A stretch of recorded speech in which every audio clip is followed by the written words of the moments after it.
शुरू में हमारी सेल भी बहुत कम थी, तो वक्त के साथ साथ हमने इसमें मेहनत बहुत करी, हमने लगन नहीं छोड़ी।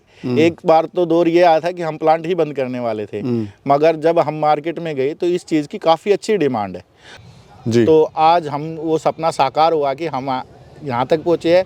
आगे भगवान से दुआ करते हैं कि और आगे पहुँचे जी। नमस्कार भाई, इंडियन फार्मिंग टेक्नोलॉजी में आपका एक बार फिर से स्वागत है।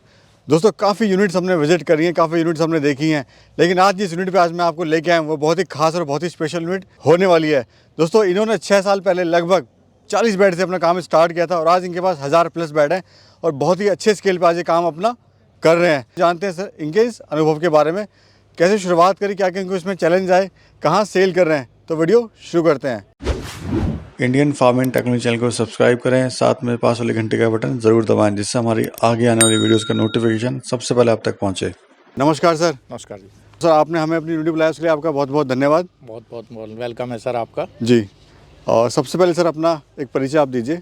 मैं करमबीर अग्रवाल, पार्टनर गोधन ऑर्गेनिक्स प्राइवेट लिमिटेड। सर, कैसे सफ़र आपका शुरू हुआ? सर, हमने करीब 40 बेड से अपनी 1 एकड़ में यूनिट स्टार्ट की थी। शुरुआत में तो काफ़ी स्ट्रगल करना पड़ा हमारे को, क्योंकि इस लाइन का हमें अनुभव भी नहीं था, क्योंकि अग्रवाल फैमिली होने के नाते तो हमारे को कोई इस तरीके का अनुभव था ही नहीं कि वर्मी कंपोस्ट या कंपोस्ट के बारे में हम काम करें। तो बाद में हमने धीरे धीरे कुछ वीडियोस से बारे में हमने सीखा कि भाई वर्मी कंपोस्ट का काम इस तरीके से करना चाहिए। सर, वर्मी कंपोस्ट का ही आपने चुनाव क्यों करा? जैसे आप एक बिजनेस फैमिली से हैं।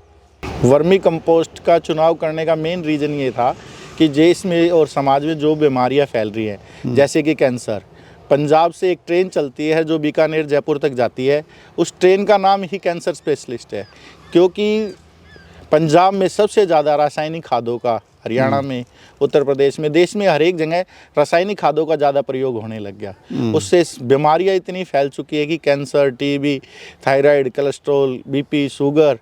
तो ये देखते हुए एक समाज सेवा का भी मन था और कुछ इसमें प्रॉफिट भी लोग बागों ने बताया कि ठीक है, तो उसकी नीयत से हमने ये काम शुरू किया। ये यूनिट कहाँ पर है सर आपकी? है हमारी बहादुरगढ़ नया गांव में है, डिस्ट्रिक्ट झज्जर। आपने 40 बेड से आपने शुरुआत करी अपने काम की? हाँ जी। और आज कितने बेड हैं सर? लगभग 1000+ के करीब बेड है हमारे। ऐसे 4 यूनिट है। सर, कोई भी काम स्टार्ट करता है आदमी, चाहे वर्मी कंपोस्ट हो, चाहे कुछ भी हो, XYZ, छोटा हो बड़ा हो, चुनौतियाँ हमेशा काम में आती हैं। तो आपको क्या इसमें समस्या आई थी स्टार्टिंग में? शुरू में तो काफ़ी चुनौतियाँ थी, हमारे को इसके बारे में काफ़ी नॉलेज नहीं थी। शुरू में हमारी सेल भी बहुत कम थी, तो वक्त के साथ साथ हमने इसमें मेहनत बहुत करी, हमने लगन नहीं छोड़ी। एक बार तो दौर ये आया था कि हम प्लांट ही बंद करने वाले थे, मगर जब हम मार्केट में गए तो इस चीज़ की काफ़ी अच्छी डिमांड है। हर एक किसान ऑर्गेनिक खेती की तरफ आजकल अग्रसर है। हर एक वाटिका में, हर एक नर्सरी में, हर एक बड़े फार्म हाउसों में वर्मी कंपोस्ट की डेली डिमांड बढ़ने लग रही है। सर, किसान या कोई भी वर्मी कंपोस्ट का इस्तेमाल क्यों करे? वर्मी कंपोस्ट का इस्तेमाल बहुत ही अच्छा होता है, क्योंकि जो कि हमने रासायनिक खादों का प्रयोग कर करके धरती बंजर होती जा रही है, कहीं रे आ रही है, कहीं फसल कम हो रही है। वर्मी कंपोस्ट से जो ऑर्गेनिक कार्बन बढ़ता है ज़मीन का, धरती की पावर बढ़ती है, धरती की उपजाऊ शक्ति बढ़ती है। तो अच्छा, ऑर्गेनिक खेती का फ़ायदा ये भी है कि जो सामान्य खेती से ऑर्गेनिक खेती में पैसा ज़्यादा मिलता है। सर, आज मैं आपका देख रहा हूँ काफ़ी बड़े स्केल पे काम है, यूनिट काफ़ी बड़ी है।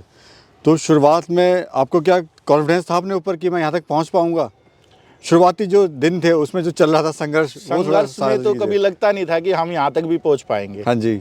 शुरुआत में हमने बहुत मेहनत करी, मेरी टीम ने बहुत मेहनत करी। मार्केट में जाके बीज भंडार वालों को, किसानों को समझाना, पंचायतों में जाना, हर एक फार्मर तक की पहुंच बनाना, ये बड़ा मेहनत का काम था जी। तो आज हम वो सपना साकार हुआ कि हम यहाँ तक पहुँचे हैं।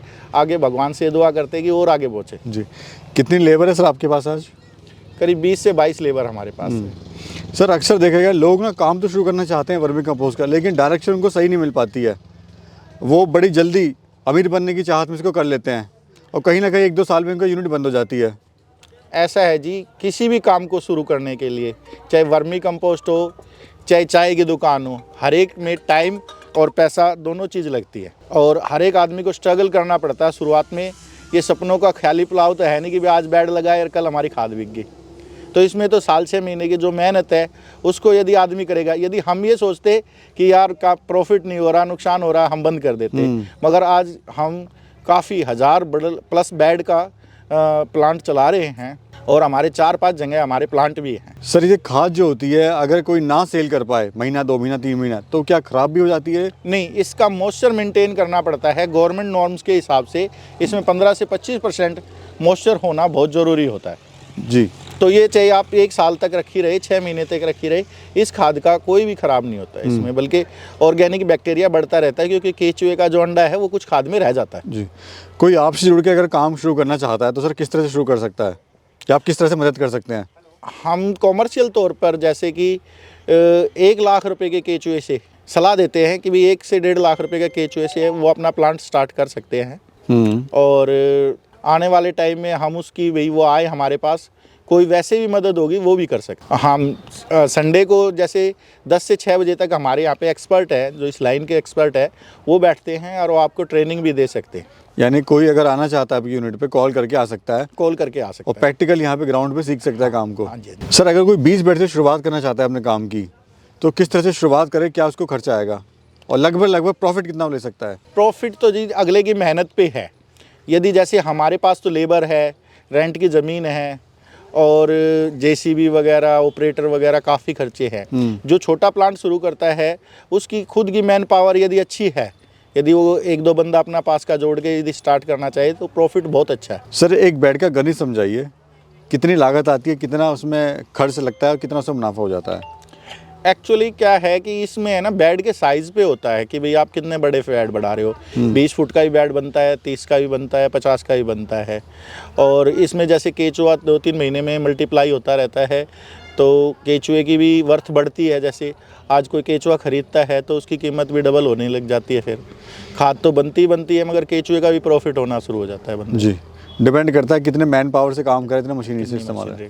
अर्थवॉर्म कौन सा है सर आपके पास में? हमारे पास ऑस्ट्रेलियन नस्ल एसिना फेटिडा है जी। ये सबसे बेस्ट क्वालिटी होती है और जो खाद को बहुत बढ़िया बेटर तरीके से बनाती है और इसकी प्रजनन शक्ति भी बहुत ज़्यादा होती है। सर अगर किसी के यहाँ पे खारा पानी है वो कैसे शुरू कर सकता है या नहीं करना चाहिए उसको? खारे पानी वाले को नहीं करना चाहिए जी। खारे पानी में केचुए मर जाते हैं, पानी मीठा होना चाहिए। और खाद कितने दिन में बनके तैयार हो जाती है सर? 45 से 50 दिन के इसका पीरियड होता है। खाद तो डेली बनने लग जाती है मगर जो इसके उतारण की वो होती है विधि, वो 40 से 45 दिन में ये पूरा हो जाता है बेड। और हर हफ्ते वो थोड़ी 4-4, 5-5 इंच करके खाद उतारना शुरू कर सकता है। जो नए युवा को स्टार्ट करना चाहते हैं हम सेल कहाँ करें माल सर? सबसे बड़ा मुद्दा तो यही है मार्केटिंग का। मार्केटिंग का ये है जी, देखो जी, बड़े बड़े फार्म हाउस हैं, बड़ी बड़ी वाटिकाएँ हैं, खाद बीज भंडार हैं और हर एक आदमी को ऑर्गेनिक खादों की ज़रूरत है जी। वाटिकाएँ हैं, नर्सरी हैं, बीज भंडार हैं, बड़े बड़े फार्म हाउस हैं जो आजकल करनाल बाईपास पे या कहीं पे भी हैं, वाटिकाएँ हैं, उनमें अपनी सप्लाई कर सकते हैं। इसमें गवर्नमेंट से कोई मदद मिलती है सर? हाँ, फार्मर को मिलती है। जो फार्मर लगाते हैं, जिनकी खुद की लैंड है, उनको कृषि विभाग से इनके बारे में पूरी जानकारी मिल जाएगी। किसान यदि अपने खुद के लिए खाद बनाना चाहते हैं तो 10 से 15 हज़ार रुपये के केचुए से 2-4 अपने बेड लगा के वो अपनी खाद स्वयं के लिए भी बना सकते हैं। अपने घर के लिए तैयार कर सकते हैं? अपने घर के, अपने खेतों के लिए तैयार कर सकते हैं। तो सर क्या संदेश आप देना चाहते हैं हमारे व्यूवर्स को? हम एक ही बात कहना चाहेंगे सर आपसे कि जितने भी किसान हैं ना, वो ऑर्गेनिक खेती की तरफ अग्रसर हों और ऑर्गेनिक खेती ज़्यादा से ज़्यादा करें। प्राकृतिक खेती ज़्यादा से ज़्यादा प्राकृतिक खेती करें, जिसमें हमारी सेंट्रल गवर्नमेंट और स्टेट गवर्नमेंट सभी योगदान दे रही है। पूरे देश में छत्तीसगढ़ ले लो, आप कोई भी स्टेट ले लो, उसमें सेंट्रल गवर्नमेंट और स्टेट गवर्नमेंट हर एक किसान को प्राकृतिक खेती के लिए प्रोत्साहन राशियाँ भी दे रही हैं, बागवानी के लिए भी दे रही हैं। इससे आने वाली हमारी नस्ल पे भी बहुत अच्छा फ़र्क पड़ेगा। जो आजकल बीमारियां फैल रही हैं उनमें भी कमी आएगी और किसान की ऑर्गेनिक आय भी बढ़ेगी। हमने कई बार देखा है कि भी जैसे हम किसी बड़े शॉपिंग मॉल वगैरह में जाते हैं तो वहाँ पे ऑर्गेनिक खेती जो फसल है वो बड़ी महंगी मिलती है। जैसे कि कोई गोभी 20 रुपये किलो है, आम गोभी, तो ऑर्गेनिक गोभी 50 रुपये किलो मिलती है। इससे किसानों की आय में भी बढ़ोतरी होगी। Thank you sir. Thank you. आपने बड़ी महत्वपूर्ण जानकारी दी, इसके लिए बहुत बहुत आपका धन्यवाद। दोस्तों अगर आप करमवीर जी से संपर्क करना चाहते हैं तो सुबह 10 से लेकर शाम के 5 बजे के बीच में कॉल कर सकते हैं और अगर अधिक जानकारी चाहते हैं तो उनको फ़ोन करके उनके यूनिट पर जाके विजिट भी कर सकते हैं।